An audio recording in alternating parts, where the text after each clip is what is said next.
اسلام کی سچی سٹوریز صرف سچ ڈیجیٹل پر 2 محرم 61 ہجری خانوادہ رسول کا پاکیزہ قافلہ عراق کے ایک ویران میدان میں پہنچ کر رک گیا۔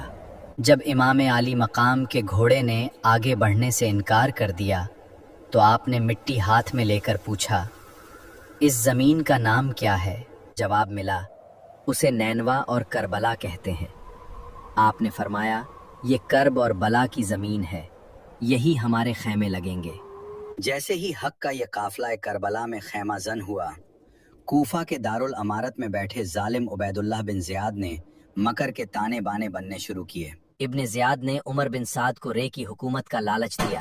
4000 فوج کے ساتھ ابھی کربلا روانہ ہو جاؤ، اگر حکم نہ مانا تو تمہارا سر قلم کر دیا جائے گا۔ ابن زیاد نے کہا، اگر تم نے حسین سے بیعت نہ لی تو رے کی حکومت تو دور، تمہارا سر قلم کروا دوں گا۔ جاؤ اور زمین ان پر تنگ کر دو۔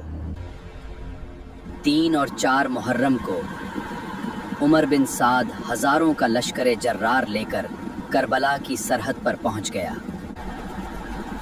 The Yazidi army's objective was to pressure the exalted Imam so that he would validate Yazid's wicked regime. ابن زیاد کی طرف سے لگاتار عمر بن سعد کو سخت خطوط بھیجے گئے کہ حسین سے صلح کی تمام راہیں بند کی جائیں۔ کوفہ سے روز نئے لشکری کربلا پہنچتے رہے، یہاں تک کہ 50,000 کی فوج نے حسینی خیموں کو گھیرے میں لے لیا۔ 6 محرم تک کربلا کا میدان دشمن کی تلواروں کے سائے میں آ چکا تھا اور آزمائش کے دن قریب تر ہو رہے تھے۔ 7 محرم کا دن آیا، کربلا کی تاریخ کا وہ دردناک موڑ جب کائنات کی سب سے بڑی معصومیت پر ظلم کی انتہا کی گئی۔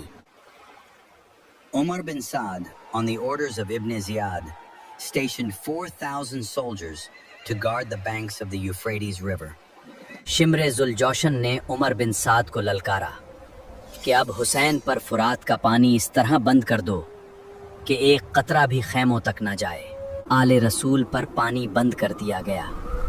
وہ رسول سلام جن کا حوض کوثر ہے، ان کے معصوم بچے پیاس سے بلکنے لگے۔ 8 محرم گزر گئی، خیموں میں پانی کا آخری ذخیرہ بھی ختم ہو گیا اور پیاس کی شدت نے بچوں کو نڈھال کر دیا۔ دشمن سمجھ رہا تھا کہ 3 دن کی یہ پیاس حسینی جانساروں کے ارادوں کو توڑ دے گی، لیکن حق والے جھکنے کے لیے نہیں بنے تھے۔ 9 محرم کی شام، جسے شب عاشور کہا جاتا ہے، یزیدی لشکر نے اپنی تلواریں چمکائیں اور حملے کے لیے آگے بڑھا۔ امام عالی مقام نے دشمن سے 1 رات کی مہلت مانگی تاکہ آل رسول آخری بار اپنے رب کی عبادت کر سکیں۔ یہ لوگ صرف میرے خون کے پیاسے ہیں، تم سب رات کے اندھیرے کا فائدہ اٹھا کر چلے جاؤ۔ چراغ دوبارہ جلا تو کوئی ایک شخص بھی اپنی جگہ سے نہیں ہلا تھا۔ سب نے رو کر کہا، ہم آپ پر 70 بار بھی قربان ہونے کو تیار ہیں۔ وہ آخری رات حسینی خیموں سے تلاوت قرآن، سجدوں اور درود و سلام کی ایسی پاکیزہ آوازیں آ رہی تھیں جیسے شہد کی مکھیوں کی بھناہٹ ہو۔ دوسری طرف یزیدی کیمپ میں 22,000 کا لشکر ہونے کے باوجود ان بہتر پیاسوں کی ہیبت سے دشمنوں کے دل کانپ رہے تھے۔ مجھے ان سے خوف آتا ہے۔ 10 محرم کی صبح، روز عاشور، جب افق سے سورج نکلا تو وہ انتہائی سرخ اور اداس تھا۔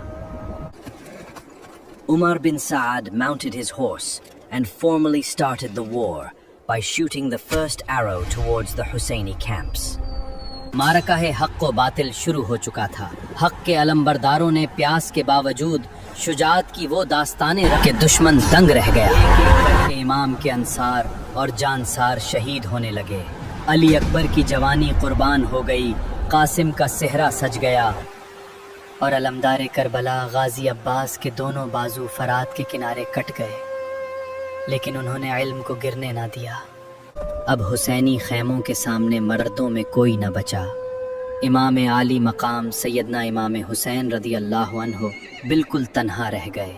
خیموں میں 6 ماہ کے معصوم علی اصغر پیاس کی شدت سے اپنی زبان